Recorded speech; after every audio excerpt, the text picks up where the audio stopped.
Is your forecast off cue?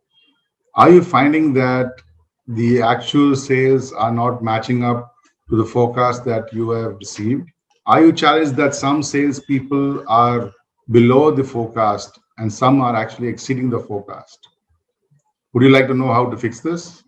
I am Grenville, business planning coach, and today I'm going to talk about forecast bias. So, what is forecast bias? Focus bias is a tendency to either over forecast, that is, the forecast is more than what they would actually do, or under forecast, which is less than the actual. That is, they would be pessimistic in doing their forecasting, but would always over deliver. Now, there are many reasons why people have a bias. One is optimism bias. This is primarily with sales team who have seen to have an abundance of confidence, who are aggressive in their sales and tend to overestimate the capability of their customers to buy. The reverse is known as a sandbagging bias, where people always build in a buffer, expecting their customers to underdeliver, and that way keep a buffer that they may not be able to deliver on the forecast.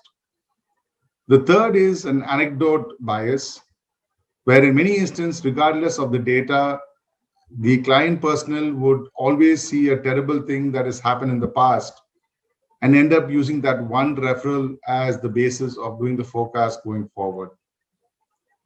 The alternative is a recent data bias, where they have recently had an exposure to an event which has either shaken their confidence or is giving them a lot of confidence to forecast ahead. And the final is known as a silly bias. I know it sounds very strange, but sometimes it's just the salesman wanting to feel that he would rather not forecast in the right way. So, how do you calculate a forecast bias? A bias can be used productively as well as in the right direction if you take a reasonable period of time. A one single instance of a bias doesn't mean that the salesman is regularly forecasting either above or below the actuals that he can do. So, the best way to calculate a bias is to take an average of the last 3 months and evaluate an average above which or below which they are forecasting against the actual sales that they are doing. So when you say somebody is biased, he should consistently be forecasting above an average number or above the forecast that they have made, or they should be consistently below the forecast that they are making. So that is when a real bias is established. So the imperative part to follow here is that the demand forecaster needs to go to the person who is either over or under forecasting and really have a collaborative approach and check with them, is this an odd event, or have they really fixed their bias that they were having before, and have them correctly forecast to start with. A better way of doing a forecast would be that the person submitting the forecast fixes this forecast for themselves rather than the demand forecaster having to go in there and fix this for them. Now, in the past, where I have really implemented the SNOP process, I have found that addressing the bias could raise your forecast accuracy substantially, sometimes even as high as 10 to 15%. So, what we actually do is we take a forecast by salesperson at a certain level of accuracy that you want to maintain. You should be measuring your bias at the same level, as well as also keeping the KPIs of the sales team at the same person at the same level, so that you can always go and hold them accountable to deliver on the number that you are setting. The bias and the forecast accuracy are directly interrelated. With a higher bias, the accuracy would either be lower than the forecast, and having a lower bias would mean that you would always over deliver. So it's always good that you have the salesperson aligned to what you're trying to deliver and make sure that they address the issue and fix it for themselves.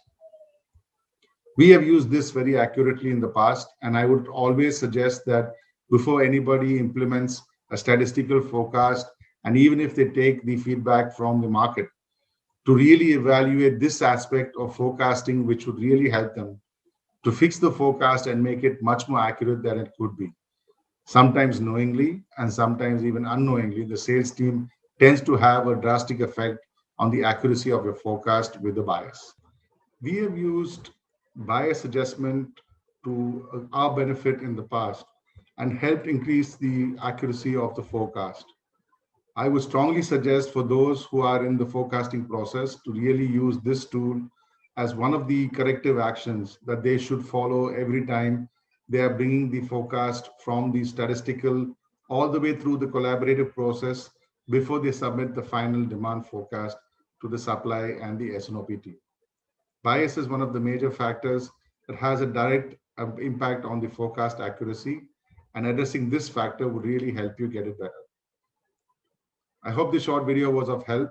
This is Grenville, your business planning coach, and I will be back with videos like these on aspects of forecasting and supply management to help you make your forecasting and your overall planning process a more effective and sustainable process. Do not forget to like and share this video with others, as well as subscribe to my YouTube channel for similar content. This is Grenville wishing you well.